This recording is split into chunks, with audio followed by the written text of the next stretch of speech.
Hey y'all, welcome to Harrow Farms. So today I'm going to take you guys around and talk about our dairy cow operation and how it is that we have a family dairy cow on 2 acres. So first and foremost, Maggie is a registered miniature Jersey. She's actually mid-sized. She's a little bigger than what's considered miniature, which works out great for us because that means she also has a little higher production. And true like miniature Jerseys look a little dwarfish, like they have like the really stubby legs and a big head, and it's not a cute look to me. I know some people love them, but I like proportionate animals, and so Maggie is like perfect for me.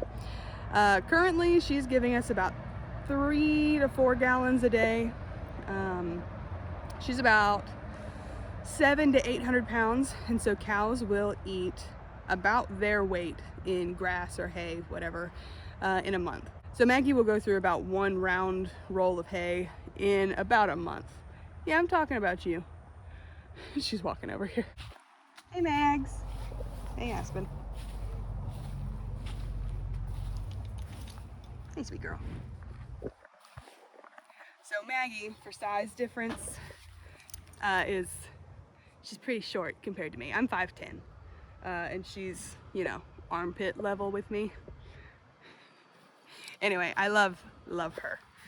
She is the perfect size and has the perfect amount of production for our family, and actually more than just what our family needs. We sell raw milk for pet consumption, which pays for her feed, and then her milk also goes towards feeding other animals, mostly the chickens and the pigs.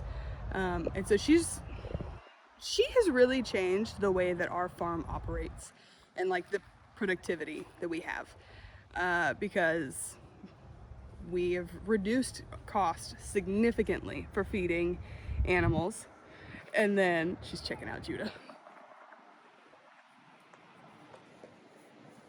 Maggie has significantly reduced the cost for feeding the rest of our animals, and then now she's pretty much paying for her own feed by us selling her milk.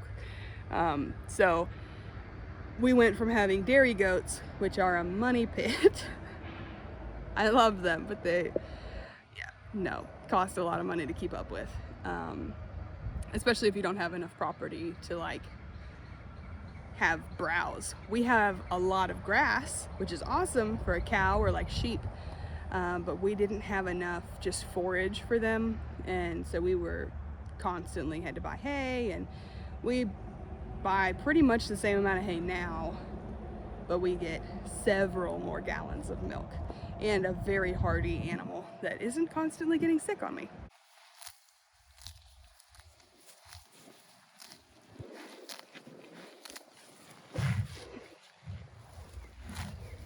We rotate her on every little bit of grass that we have, which is about an acre and like 3/4 maybe.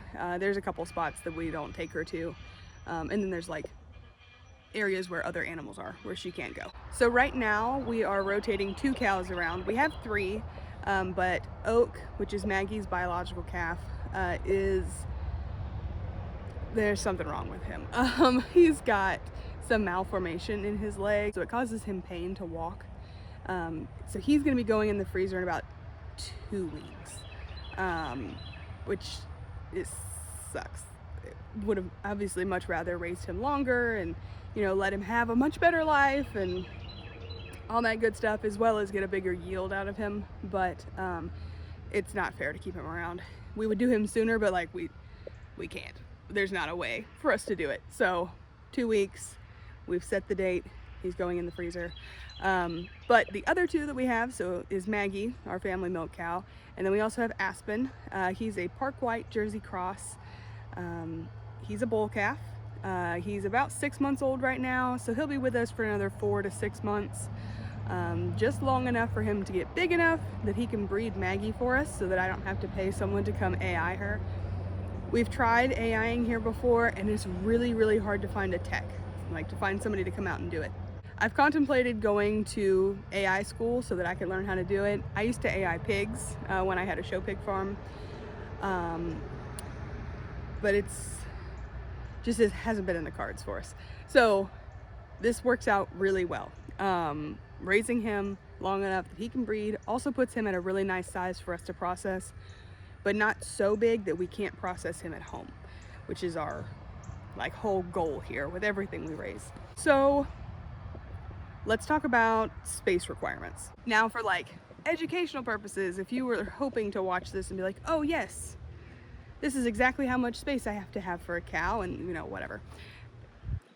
It doesn't really work like that, unfortunately, because your property is going to be different than my property. I know roughly how much grass it takes from an area for her to eat in a day just by looking at it, because I've been doing this for 2 years, and so I've kind of got the muscle memory down. But your property might be completely different. Your grass might not be as thick, or maybe you have grass that is like so thick that when you walk in it, you can't see your feet, in which case, good for you. Get a cow. However, I'm going to post a link to a really good kind of rule of thumb blog that I found. I cannot remember the blog's name, but it's fantastic. It's actually talking about keeping sheep on 1 acre and like how to divvy up land. I think it's like 5 sheep for 1 acre. Anyway, and so it's great. It does a breakdown. Because of how big Maggie is, she's about the size of 5 sheep.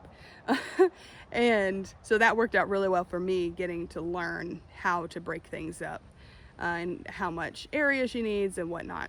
For Maggie's Dry Lot, which I will walk over to, Aspen's not gonna be happy because I have to walk past him. Hey buddy. Hey Aspen, can I just go past you? You don't have to get up or anything. Cool. So past this fence line is where Maggie's Dry Lot is. Goes all the way up to where this milk room is. It goes over and then around. So this dry lot is about perfect.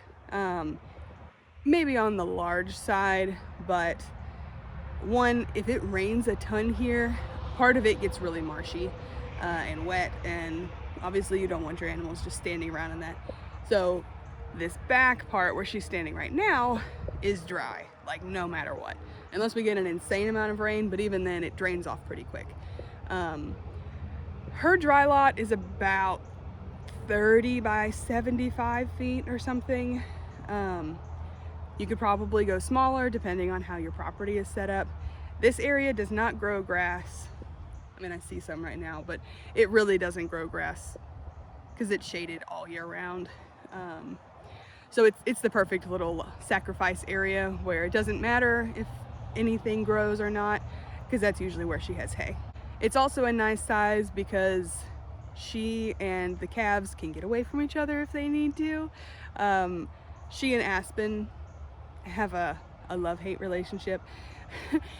She nursed him for several months while Oak was still with her, but Oak, having issues, is put in a really small dry lot right now on his own, where I can like pour into him and try to help him out before we process. So dry lot is about 75 by 30 feet, and then the lot that I ran them through earlier today, which is back behind me, is about 32 by 26 ish. These little posts are like 8 feet apart, so that's kind of what I'm counting off of. Anyway, and so that was about 1 day worth of grass for them. I do have hay out because she's a lactating cow. I need to make sure that she always has food available, not just what I give to her. And because it's early spring here and our grass isn't like gung-ho growing, I want to make sure that she's not depleting the grass and is still able to get the calories that she needs. We have a ton of hectic fencing going on. So this is the lot they were in earlier today. I'm gonna move them to this for tomorrow. Probably run them through here, even though it's really sparse. Eating the grass down gives it the boost it needs and like makes it want to grow.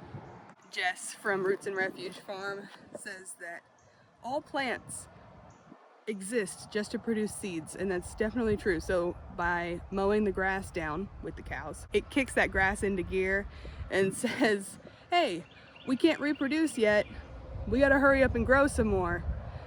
So that's kind of what we do here. And in the sparse areas, that's when I feed extra hay that day. I'll actually bring some out and like toss it around so that if there's any seeds in the hay, it's kind of seeding in the sparse areas. This is at the back of our front acre. So we have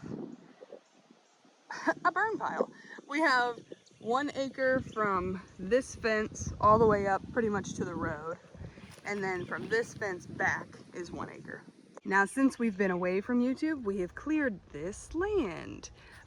This used to have tons and tons and tons of little bitty pine trees just everywhere. It was just brush and young trees. We had a friend come over with their tractor and they pulled up a ton of them. There's actually, most of it is in this pile right here. That's kind of hard to tell because there's stuff growing. So there's an electric fence right here that goes all the way down to the back of the property. So it splits this in half. And what I do is technically called strip grazing. So I've kind of married 2 different grazing styles together to form something that works for us really well. So there's rotational grazing, and then there is strip grazing, which I guess is technically just a form of rotational grazing. I'm not super well versed on the lingo for this stuff, but I know how it works and it's functional for us. So what I'll do is I have a bunch of these. These are electric goat netting. I'll take one of those nets and move it down probably about 30 foot into this spot over here, and then that'll cut it off and she'll eat. She and Aspen will come out here and eat down this first section, and then once it's down to a height that I like, I'll move it back another 30 feet or whatever. So we'll just do that all the way back and then start over on the other side and go all the way back. And then depending on how I'm rotating, they'll either rotate through the backyard and then the front yard, or like right now, I'm rotating them through the backyard first because it's growing the fastest. So we'll end in the front yard instead of starting there. I'm not gonna walk out there right now because it's a little overgrown. We need to bring the mower out and get some of this stuff knocked down. Specifically, we have a lot of goldenrod out here, which I love. Goldenrod, very medicinal, awesome plant. Takes over a lot of my foraging space and the cows won't eat it. So we have to mow it down. So it's looking pretty green out here. We've got a lot of pecan trees. We've got a couple more trees that we need to take down, like this right here is a water oak. There's a couple pine trees right here. I really want to get this cleared out. Aside from the fence line, I like all of my fence line trees.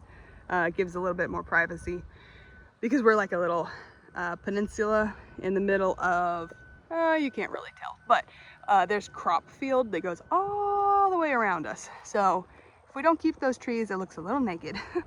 There's a couple of really, really big pine trees, and then there's like a little grove of mimosas down here. We'll keep those, but aside from that, we need to work on getting the rest of this cleared out. This year I'm gonna try sowing oats in like the areas that aren't growing super well. Like there's some bare spots where we left the cows too long, especially over the winter. I had them in this big, like half of our backyard. And so it's just a little sparse. Needs a little pick-me-up. So I'm gonna try sowing oats and a couple other things and just see how it does. In the front, or in this backyard, we did sow a bunch of bahia grass, and that was last fall, late summer something. And so this spring, it's really taking off and it's doing great, aside from the areas where I let the cows stay too long. So here's some of it. You can see the little sporadic clumps of grass.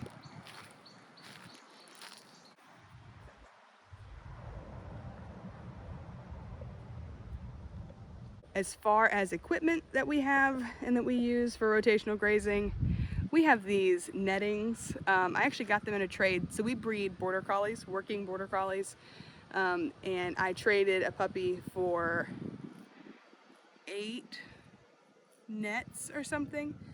So these are used, and there's like a couple little holes here and there, which is fine because she's a cow. If I had goats, it'd be a problem. Actually, it was, because we had goats again for a very short time. Not ever again. Never again. It's cows. Cows only. But these nettings are from Premier One, I think. I didn't buy them from there, but they look the same. And they are great. She respects them so much. She will go over a physical fence before she tries to touch one of these electric nets. And then our Energizer is over here. I can never remember what it's called. Let me show you. Okay, here it is. It is the Prima Shock 4. That thing is serious. I have it turned, well, it's turned off right now because I'm jumping over fences and stuff taking this video, but it hits hard, which is what you want. I know it sounds mean, but it's for the animal safety in the long run. So get something more powerful than you think you need, so that when they touch it, they don't want to touch it again, and you shouldn't have any problems with them getting out. The reason we got such a big Energizer actually didn't really have anything to do with the cows. It was the pigs, because we wanted to be able to put them in electric fence. It didn't work for us, at least not the way we were doing it. We might try again in the future, but not right now. Right now they're stationary because I know I can keep them where they're supposed to be. So I'll probably get some comments talking about how Maggie's thin. She is a little bit thin. She normally stays fat on grass, like very well, when she's not lactating.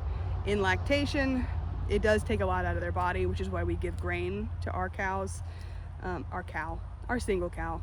One day we will have multiple cows in milk. We're not there yet. But now that spring is here and she's getting to graze and get like higher nutrition out of the forage that she's eating, I'm not really worried about it. We can switch over to a lower protein feed. Right now she's getting something a little bit higher because I was trying to push her production to see where we could get, which means that the feed wasn't going into her to help her gain weight. It was going into the milk bucket, which is fine. Dairy cows, like, she still rates very well on the body composition score, but it's my preference that she's a little heavier, so we're going to switch over our feed to a lower protein, which means the remaining calories that she's taking in will go into her body instead of into the bucket. Now for our milk routine, I actually have a whole video that I've already filmed. I'm just waiting to post it until after I talk a little bit more about the cows. So that will be coming out. Spoiler alert, it is pretty much the exact same thing as what I used to do with the dairy goats, which I have a video on. Just, you know, a lot more milk and 2 more teats to go through. If you have any specific questions that you'd like me to answer, please just drop them in the comments and I'll either answer them there, or if it's like an in-depth enough thing, I'll happily make a follow-up video. Because I've been doing this for 2 years, there's a lot of my practices that are just like obvious to me now. And so while there's something simple that I'm like, oh yeah, well duh, you might not know that because you're not doing it. And so if there's something that I've skipped over that you would really like to hear about, please just let me know. So that's our cows, and that's how we do it on just 2 acres. It's a lot of rotational grazing, a lot of being very intentional on our land, and honestly, quite a bit of hay. But it's doable, and the cost of hay for the amount of milk and the quality of milk we're getting, on top of like lowering feed costs for everybody else, is very much worth it, in my humble opinion. Anyway, thank you guys for hanging out with me today. I'll see you next time.